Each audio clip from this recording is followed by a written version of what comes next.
Salve galera, é um prazer mais uma vez estar na companhia de vocês. Sou o professor Jefferson Fial, professor de matemática, né? Um dos professores de matemática, galera aí trabalhando com a frente de álgebra e números.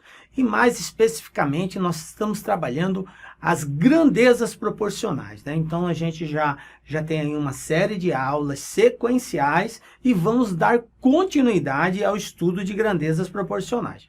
O que nós já trabalhamos até então? Nós já trabalhamos a compreensão do que é uma razão, do que é uma proporção. Trabalhamos as questões da divisão proporcional direta e inversamente ao mesmo tempo, ok? Então eu recomendo a você, se você não assistiu essas aulinhas, dá uma pausa no vídeo, vai lá, assiste essas aulas, porque é uma construção de conhecimento. Então faz-se necessário que você tenha o passo a passo desse aprendizado. Tranquilo, galera? Então, hoje nós vamos continuar falando de grandezas proporcionais sobre o assunto regra de 3. A regra de 3 tem dois tipos, a simples e a composta. Vamos iniciar falando da simples nessa aula e num outro momento nós falaremos sobre a composta. Então, vem comigo para darmos o pontapé inicial. Então, o que nós preparamos para a aula de hoje, galera? Regra de 3 simples, nós vamos conceituar a regra de 3, como o próprio nome já diz, né, regra. Vamos estabelecer essa regulação aí, né, essas regras, e vamos também resolver alguns exemplos de exercícios. Tranquilo? Então vamos lá. Conceito. O que é regra de 3, professor? Regra é um conjunto de procedimentos, né? E são normas que têm que serem respeitadas, que têm que serem adotadas. Por isso a palavra regra. Por que de 3, professor? Porque na proporção, que é uma igualdade de duas razões, são 4 elementos. Cada razão tem 2 elementos, o numerador e o denominador. Então, como eu tenho uma igualdade de razões, eu vou ter 4 elementos. A regra ela se fala de 3, por quê? Porque desses 4 elementos eu irei conhecer 3 e preciso identificar o 4º elemento, ok? Por que ela é chamada de regra de 3 simples, professor? A palavra simples se dá ao fato da quantidade de grandezas envolvidas. Então, toda vez que eu estiver diante de uma situação problema, na qual somente 2 grandezas estão envolvidas na ação, eu tenho uma regra de 3 simples, beleza? Então, conceitualmente, nós temos aí, a regra de 3 é um método, portanto, é uma regra para resolver proporções sem precisar armá-las. Como eu disse, ela ganha esse nome porque nós conhecemos 3 de 4 valores. E nós vamos fazer uso de algumas tabelinhas para poder resolver isso daí. Então, eu vou dar aí algumas dicas, alguns macetes de como nós vamos resolver. Antes, porém, nós precisamos compreender algumas palavras, uma linguagem matemática que é muito peculiar desse tipo de assunto. E vai aparecer comumente. Então, para que você não fique lá bugado, professor, não sei o que quer dizer isso, eu vou explicar para vocês. Vamos iniciar falando de grandeza, gente. O que é uma grandeza, professor Fiel? Grandeza, gente, é tudo aquilo que pode ser mensurável. Professor, palavra difícil também, eu não sei que bagaço que é esse. Galera, a palavra mensurável, a gente faz referência a tudo aquilo que pode ser medido ou pode ser contado. Então, grandeza é algo que pode ser ou medido ou contado. Qualquer coisa que se associe a essa situação de ser medido ou ser contado, ela é chamada de grandeza. Por exemplo, professor, pessoas são grandezas, tá? Porque eu posso contar pessoas. Objetos são grandezas. Eu posso contar objetos. Velocidade, professor, velocidade é grandeza? Sim, nós podemos medir velocidade, nós podemos medir o tempo. Então, isso são grandezas, beleza? Então, aqui são alguns exemplos de grandezas. Bom, mas dentro desse conceito de grandezas, nós precisamos entender uma outra situação. Professor, eu já sei o que é uma grandeza. É tudo aquilo que pode ser medido ou pode ser contado. Beleza. Classificação das grandezas. A classificação se dá devido ao comportamento que uma grandeza tem em relação a outra grandeza, ok? E aí nós vamos nos deparar com duas situações. Ou uma grandeza pode ser diretamente proporcional à outra, ou uma grandeza pode ser inversamente proporcional à outra. Observe que nós temos aí duas opções, né, de vulnerabilidade. Ou vai ser direta, ou vai ser inversamente proporcional. E é muito importante que você, prezado aluno, saiba fazer essa identificação. Porque o aluno que não toma esse devido cuidado na hora de resolver os exercícios, ele corre um risco muito grande de errar o exercício. Mesmo fazendo os cálculos certos, as multiplicações, divisões, mas ele pode correr o risco de chegar a valores errôneos, ok? Vamos entender como que é esse comportamento. Vou falar inicialmente da grandeza diretamente proporcional. Então, eu trouxe aqui uma animação para a gente entender melhor isso. Vamos supor que eu tenho duas grandezas aqui, ó, grandeza 1 e grandeza 2. Presta atenção aqui comigo. Então, eu tenho aqui grandeza 1 e grandeza 2. Para nós entendermos como que é o procedimento do direta, funciona assim. Vamos supor que a grandeza 1 aumenta o seu valor. Ela está aumentando, ok? O que vai acontecer com a grandeza 2 se a grandeza 1 aumentar? Se elas forem diretamente proporcional, então a grandeza 2 terá que aumentar também. Tranquilo? Agora, se a grandeza 1 diminuir, professor, olha só, eu coloquei a seta para baixo, representando a diminuição da grandeza 1. O que isso vai ocasionar na grandeza 2? A grandeza 2 também irá diminuir. Então, conclusão. Se aumentar uma, a outra também aumenta. Se diminuir uma, a outra também diminui. Então, esse comportamento simultâneo, igual, caracteriza que uma grandeza é diretamente proporcional à outra. Professor, ainda ficou meio bugado assim. Vou dar um exemplo. Vamos supor que uma costureira ela consegue fazer dois vestidos por semana. Exemplo, tá? Uma costureira consegue fazer 2 vestidos por semana. Se tiver trabalhando 5 costureiras, vocês acham que elas vão fazer mais ou menos vestidos em uma semana? Nas mesmas condições, tal. Então, a gente tem que analisar esse comparativo sempre nas mesmas condições. Ah, mas e se a máquina quebrar? Não, gente, não tem essa hipótese. A gente parte do princípio que tudo vai ocorrer dentro da normalidade. Quando eu vou fazer uma comparação entre grandezas, eu não posso trabalhar com suposições. Ah, mas se acontecer isso, se acontecer aquilo, e se uma faltar, e se quebrar a máquina? Não, não tem isso. Nas mesmas condições, uma produz 2 vestidos. Se eu tiver 5, vai produzir mais ou menos?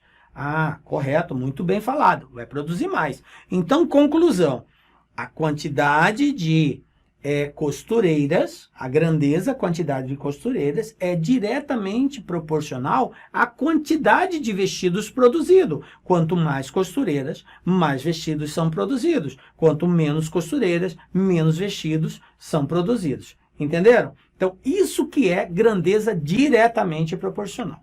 Beleza. Mas uma outra coisa que nós precisamos entender é quando a grandeza é inversamente proporcional. O que ocorre quando ela é inversamente proporcional? Vai ser o contrário agora. O aumento de uma provoca a diminuição na outra. A diminuição de uma provoca o aumento na outra. Então, olha só a animação aqui. Observe, grandeza 1, tá? Vou aumentar essa grandeza. Beleza, grandeza 1 aumentou. O que vai acontecer com a grandeza 2 se a 1 aumentar e elas forem inversamente proporcionais? Ela vai diminuir. Beleza? E agora, se eu diminuo a grandeza 1, o que ocorreu com a grandeza 1? Diminuiu. Galera, a diminuição de uma provoca o aumento na outra. Então, a grandeza 2 vai aumentar. Viram isso? Então, voltando àquele mesmo exemplo que nós trabalhamos de costureira, para poder pegar uma coisa prática para nós podermos associar, eu tinha falado que a quantidade de costureiras produzia determinada quantidade de vestidos, né? Agora vamos trabalhar uma outra situação. Eu tenho só uma costureira e essa costureira, ela trabalha, vamos dizer assim, ela tem uma semana para terminar 5 vestidos. Uma costureira só tem uma semana para produzir 5 vestidos. Uma não, as 5 costureiras. Vamos pegar voltar ao exemplo. Eu tenho 5 costureiras e elas têm aí uma semana para produzirem 20 vestidos. Olha o exemplo. 5 costureiras, 20 vestidos, elas têm que produzir aí em uma semana. O que vai acontecer? Agora eu não tenho mais uma semana, eu tenho um mês para produzir esse vestido. Elas tinham um tempo só de 20 semanas para produzir os 20, 5 costureiras trabalhando. Agora, ocorreu que eu tenho um mês para produzir os mesmos 5 vestidos. Conclusão, eu vou precisar de mais costureiras ou menos costureiras, sendo que eu tenho mais tempo para trabalhar? Ah, professor, como tem mais tempo, não é necessário as 5. Muito bem pensado. Eu posso trabalhar com 2, com 3, que dentro de um mês elas irão conseguir produzir os 20 vestidos. Entende a situação? Se eu tenho mais tempo para executar um serviço, eu preciso de menos pessoas agindo na execução desse trabalho. Se eu tenho menos tempo para executar um serviço, eu preciso de mais pessoas para executá-lo. Ocorre que é uma ação inversa. Se eu diminuo um, o outro tem que aumentar. Se eu aumento um, o outro tem que diminuir. Beleza? Tá ligado nisso aí? Aumenta, diminui, diminui, aumenta. Grandeza comigo inversamente. Muito bem, galera. Bom, feito isso, agora a gente entra na regra de 3. Entendemos o principal. A regra de 3, simples, ela envolve 2 grandezas. Então, vou passar aqui o passo a passo que você tem que administrar. O primeiro passo para resolvermos uma regra de 3 consiste no quê? Do levantamento das informações. Eu vou ter que informar todas as grandezas envolvidas na ação, ok? Então, nós vamos construir uma tabela agrupando as grandezas semelhantes, tá? Os valores associados a uma mesma grandeza. No segundo momento, nós vamos verificar a proporcionalidade, se essas grandezas são diretas ou se elas são inversas, beleza? Feito esses 2 passos, a gente parte para o terceiro. Qual é o terceiro passo, professor? O terceiro passo é manter as devidas proporções, a gente executa o exercício e desenvolve o cálculo que nós propomos, beleza? Vamos para exemplos. Aí eu vou aplicar agora esse passo a passo no exemplo, tá? Para você pegar muita atenção aqui agora, ó. Peguei um exemplo bem simples, porque a proposta agora é nós trabalharmos essa regra, esse passo a passo de resolução. Então, o exemplo diz assim, ó, 12 operários fazem um determinado trabalho em 24 dias. Se fossem 6 operários a mais, em quanto tempo o trabalho ficaria pronto? Beleza? Então, estou diante de um problema que é um problema de regra de 3. Então, vamos resolvê-lo no passo a passo. Primeiro passo, eu tenho que identificar todas as grandezas envolvidas no exercício. Quais são as grandezas aqui? Observem comigo, ó. Quantidade de operários é uma grandeza? Sim. Dias de trabalho é outra grandeza? Sim. Então, eu tenho 2 grandezas. Quantidade de operários e quantidade de dias. Vamos colocar na tela? Olha só. Operários e dias. Beleza? Primeiro passo, identificar as grandezas. E agora eu vou colocar debaixo de cada grandeza o seu respectivo valor. Ou seja, operário só pode ficar embaixo de operário. Dias tem que ficar embaixo de dias. Se você fizer uma inversão, vai dar problema. Ou como dizem, vai dar BO. Então, eu não posso colocar dia embaixo da grandeza operário e nem vice-versa. Tranquilo? Então, o exercício disse que 12 operários, tá? 12 operários levam quantos dias para executar o serviço? 24 dias. Beleza. Agora, preste atenção que aqui tem, digamos assim, uma informação que se você não estiver antenado, você pode errar. Ele falou, o exercício disse que se fossem 6 operários a mais. Aí o aluno vai e coloca 6 aqui. Tá errado. É 6 a mais. Quantos tinham? 12. Quantos vão passar a ser se eu aumentar 6? 18. Aí a pergunta, se aumentar 6, quantos dias o trabalho vai ficar pronto? Qual o trabalho, professor? É o mesmo trabalho que eles iriam executar em 24 dias. Então, X. Beleza? Esse aqui é o primeiro passo. Agora vamos para o segundo passo, que é a verificação da proporcionalidade. Professor, como que eu verifico a proporcionalidade? Eu tenho um método que eu gosto muito em particular, que é a utilização de setas. Alguns acham que não fica legal usar setas, mas enfim, eu vou trabalhar com setas. Se você já tem o seu formato sem o uso da seta, a gente respeita também, pode fazer do seu jeito de boa, tá? Mas a seta, ela nem tanto para as questões que são de regra de 3 simples, mas para as compostas faz muita diferença. Então vamos treiná-la desde já. Bom, então o segundo passo consiste no seguinte: qual é a grandeza que eu quero descobrir? A primeira pergunta que você tem que fazer: professor, eu quero descobrir a grandeza dias. Tá, então a grandeza que você quer descobrir é onde está o X. Você vai orientar uma seta. Essa seta você pode colocá-la tanto para cima quanto para baixo. Professor, mas não tem que ser para cima ou não tem que ser para baixo?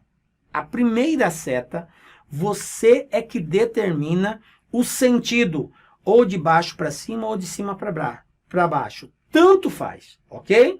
Então vou colocar aqui. Eu resolvi colocar para cima. Se você quiser colocar para baixo, sem problema, ok? Agora, do outro lado, aí não é você que define. O que vai definir se ela é para cima ou para baixo vai ser o fato de ser direta ou inversamente proporcional. Então, se você chegar à conclusão que é diretamente, a seta vai ter o mesmo sentido daquela que você colocou anteriormente.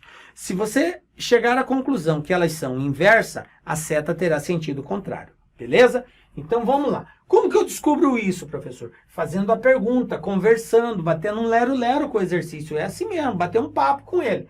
Preste atenção. Se 12 pessoas trabalhando levam 24 dias para terminar o serviço, se eu tiver agora 18, eu tenho mais pessoas ou menos pessoas trabalhando? Professor, eu tenho mais pessoas trabalhando. Então, se tem mais pessoas trabalhando e o serviço é o mesmo, o que vocês acham que vai acontecer com o número de dias? Vai aumentar ou vai diminuir?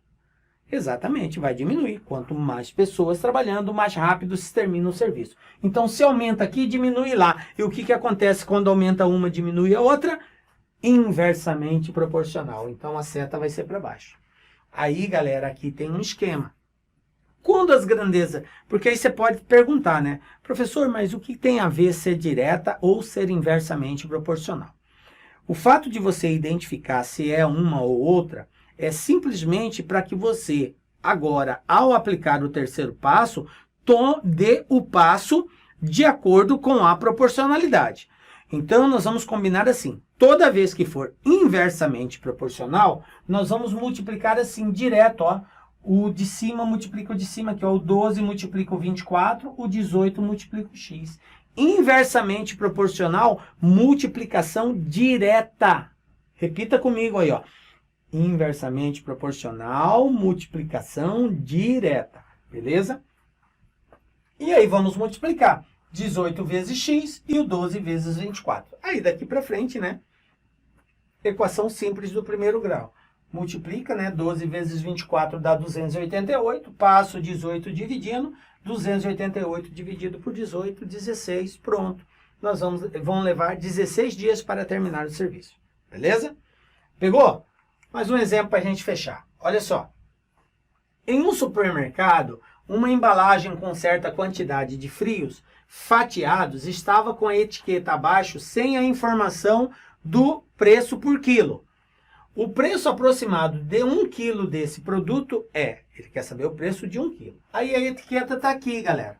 Tá? Para que vocês enxerguem bem as informações, vou circular aqui. Ó. A etiqueta está dando o seguinte, ó.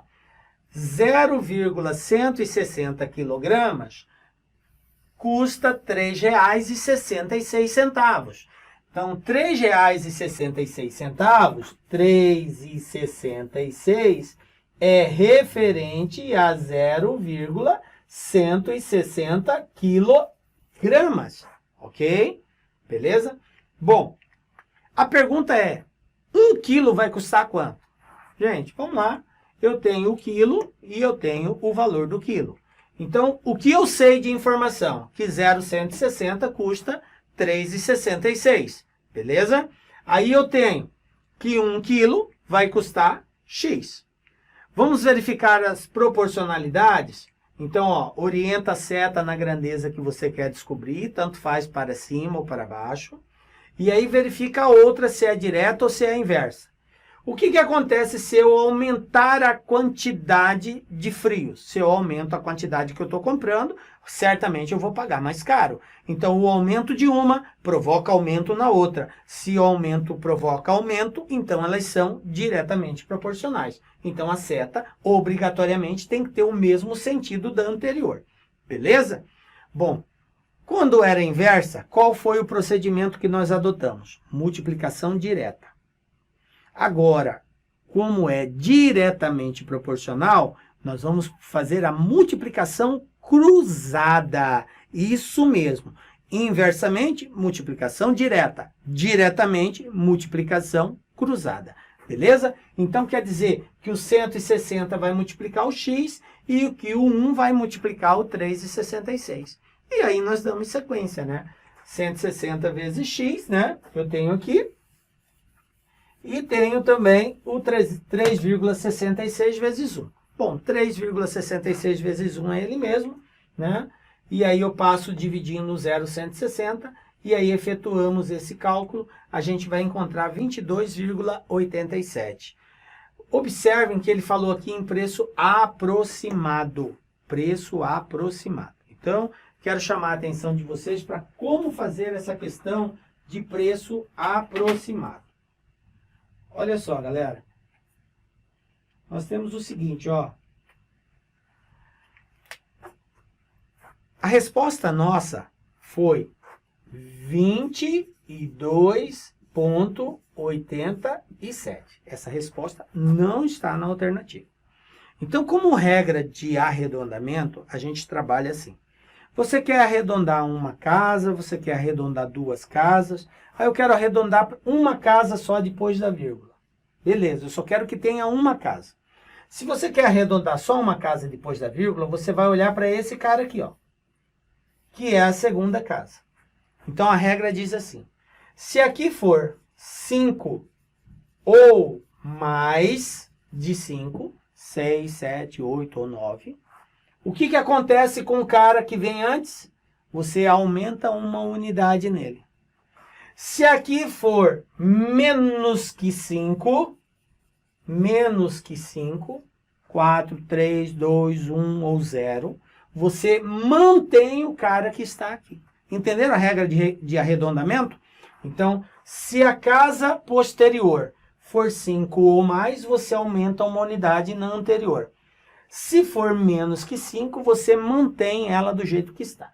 Como é 7, e 7 é maior que 5, então a gente aumenta uma casa aqui. E aí vai ficar 22,9. Essa é a regra de arredondamento, beleza?